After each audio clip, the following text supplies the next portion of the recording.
గోదావరి నది జలాల మీద పూర్తి స్థాయిలో చర్చ చేద్దాము. ఒకవేళ కాదు కూడదు అనుకుంటే ఇంకా 1-2 రోజులు పొడిగించుకొని అయినా దీనికి సంబంధించిన వాస్తవాలను చర్చించుకుందాం. ప్రధాన ప్రతిపక్ష నాయకుడిగా వారిని ఏ తారీఖు వారు వస్తారో, ఏ తారీఖు వారు చర్చిస్తారో ఒక లేఖ రాయమని స్పీకర్ గారికి. తక్షణమే ప్రభుత్వం స్పందించి శాసనసభ సమావేశాలను ఏర్పాటు చేసుకుందామని నేను వారికి సూచన చేయడం జరిగింది. సవాల్ విసరలే. ఎందుకంటే నాకు ఈ చట్టసభల పట్ల, ప్రజాస్వామ్యం పట్ల నమ్మకం, విశ్వాసం ఉన్నది. అందుకే వీధుల్లో కాకుండా, క్లబ్బుల్లో కాకుండా, పబ్బుల్లో కాకుండా, ప్రజల ముందు చులకన కాకుండా చట్టసభలలో మనం చర్చ చేసుకుందాము. రండి, మీ అనుభవంతో మీ చేసిన ప్రయత్నాలన్నీ వివరించండి. భవిష్యత్ ప్రణాళికలను కూడా మనము చర్చించుకుందాము. మీ అనుభవంతో ఏమైనా సూచన చేస్తే మా ప్రభుత్వం తీసుకోవడానికి సిద్ధంగా ఉందని నేను వారికి సూచన చేయడం జరిగింది. ఇక సడన్గా ఆయన బయలుదేరిండు. ఆయన ఏం మాట్లాడుతున్నాడో నేను చెప్పే కంటే మీ అందరు కూడా చూస్తున్నారు. నేను పేరు ప్రస్తావిస్తే నా స్థాయి తగ్గుతుంది కాబట్టి పేరు ప్రస్తావించడానికి కూడా నేను ఇష్టపడడం లేదు. ఎందుకంటే బాధ్యత వచ్చిన తర్వాత బాధ్యతాయుతంగా వ్యవహరించాలని చెప్పి ఈరోజు నేను భావిస్తున్నా. నాకు తెలిసి ఈ భాషలకు ఏ విధంగా సమాధానం చెప్పాలో మీ అందరికి కూడా తెలుసు నా గురించి. కాకపోతే ఏంటంటే ఇంకా ఆ దిశగా వెళ్ళొద్దు అని నేను అనుకుంటున్నా. అయితే ఈరోజు ప్రధానంగా 2 విషయాల మీద నాకున్న అవగాహనను మీతో పంచుకోదలుచుకున్నాను. మొట్టమొదట తెలంగాణకు సంబంధించిన కృష్ణానది జలాల మీద చర్చించుకుందాం.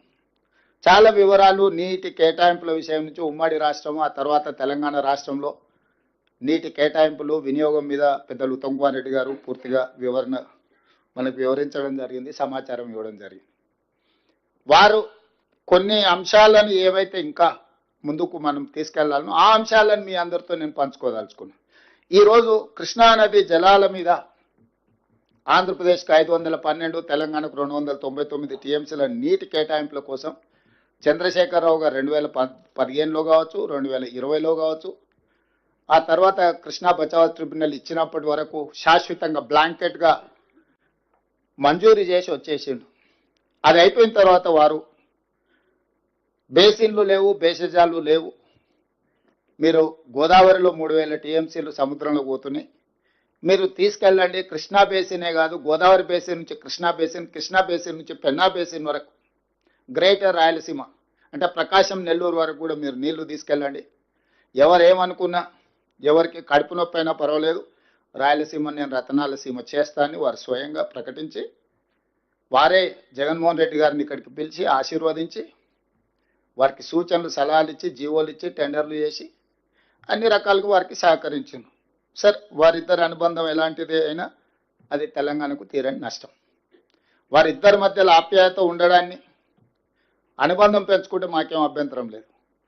కానీ శాశ్వతంగా తెలంగాణ ప్రజలకు కృష్ణానది పరివాహక ప్రాంతంలో ఉండే రైతాంగానికి మరణ శాసనం రాసే అధికారం చంద్రశేఖరరావు గారికి ఎవరు ఇవ్వలేదు. ప్రజల యొక్క హక్కులను కాపాడడానికి మాత్రమే ప్రజలు అధికారం ఇచ్చారు. ఆ అధికారాన్ని వినియోగించి తెలంగాణ రైతాంగం, తెలంగాణ ప్రజలకు శాశ్వత మరణ శాసనం రాసే అధికారం చంద్రశేఖరరావు గారికి ఎవరు ఇవ్వలేదు.